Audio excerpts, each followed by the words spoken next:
Kami akan terus melakukan penegakan hukum.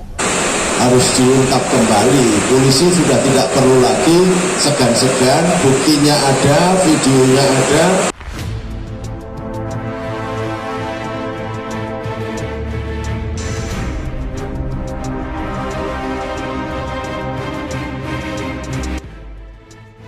Sebenarnya FPI itu tidak gede-gede amat. Gede-gede itu karena didorong oleh kampanye dan dorongan media massa yang serta medsos yang masif, ditambah dengan akun-akun robot dari Wahabi yang dimiliki oleh HTI dan kelompok-kelompok takfiri atau salafi itu, sehingga nampak seolah-olah besar, tapi gerakannya mana? Cuma di Jakarta aja. Dan di Jakarta itu sesungguhnya kenapa dibutuhkan FPI? Karena untuk kamuflase. Jadi FPI disetting untuk melakukan keributan-keributan, keresahan-keresahan, kemudian ditunggangi satu kelompok yang gila kekuasaan. Intinya itu ya. Yang kedua, kelompok yang sesungguhnya rampok, maling, copet gitu, yang uang-uang negara supaya tidak muncul di permukaan.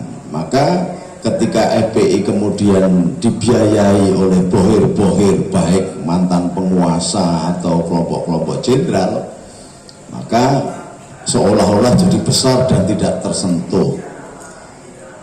Pihak kepolisian juga tidak berani menyentuh karena apa?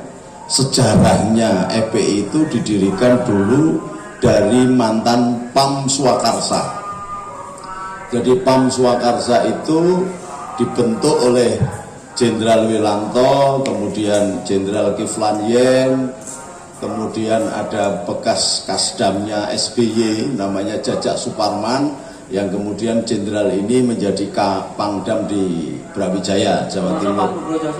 Kemudian dari Kapolda, mantan Kapolda yaitu Mas Nugroho Jayusman, yang kemudian dari Kapolda Jawa Tengah menjadi Kapolda Metro Jaya. Kelompok inilah kemudian membesut dari Pam Swakarsa yang kemudian melahirkan kontroversi, dirubah jadi FPI. Ada kiainya, iya banyak kiainya pada waktu itu, karena memang Pak Harto mampu merekrut dan masih memiliki simpatisan untuk melestarikan kekuasaannya. Tetapi belakangan setelah dibentuk dan dibangun sebuah lembaga ini jadi overlap. Karena apa? Karena makin besar, makin berkuasa, bisa melindungi narkoba, pabrik-pabrik narkoba, atau bahkan melindungi rumah makan atau restoran-restoran yang setoran, yang nggak setoran disikat. Bahkan banyak gereja-gereja juga setoran juga kepada FPI, ya kan? Karena takutnya. Karena apa?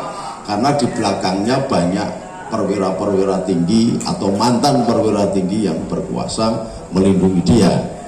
Nah, tetapi lupa bahwa anak macan ini setelah gede menjadi singo barong gitu loh. Rekam tuannya itu. Nah, bukan rekam tuannya, kemudian mulai berkhianat.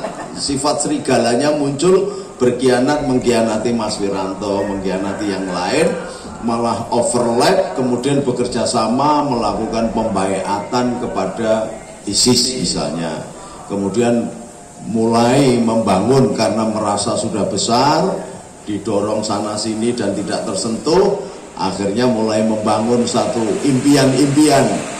Ya boleh saja membangun impian untuk menjadi presiden, mendirikan kerajaan model khilafah, makanya melantik dirinya menjadi imam besar.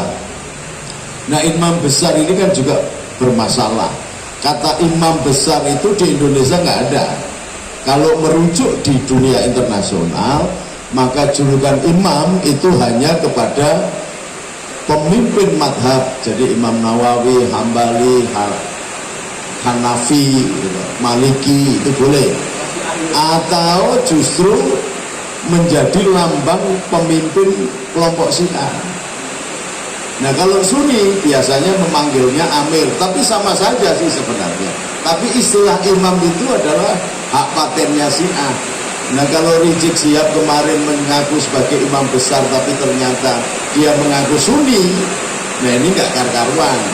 Dia menyesatkan Syiah, tapi dia pakai jabatan imamnya, gitu loh.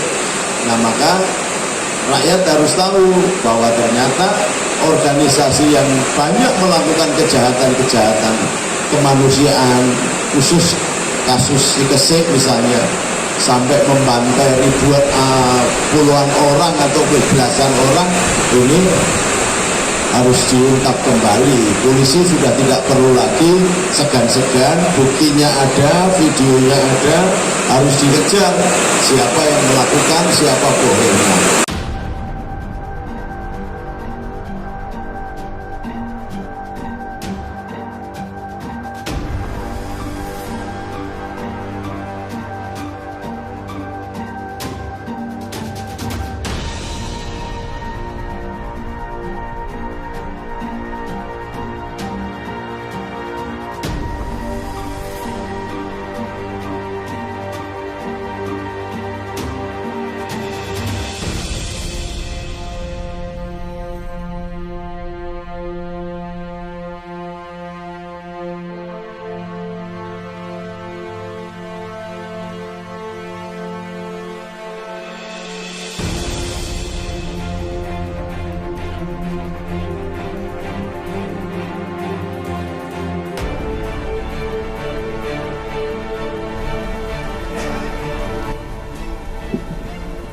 Assalamualaikum warahmatullahi wabarakatuh.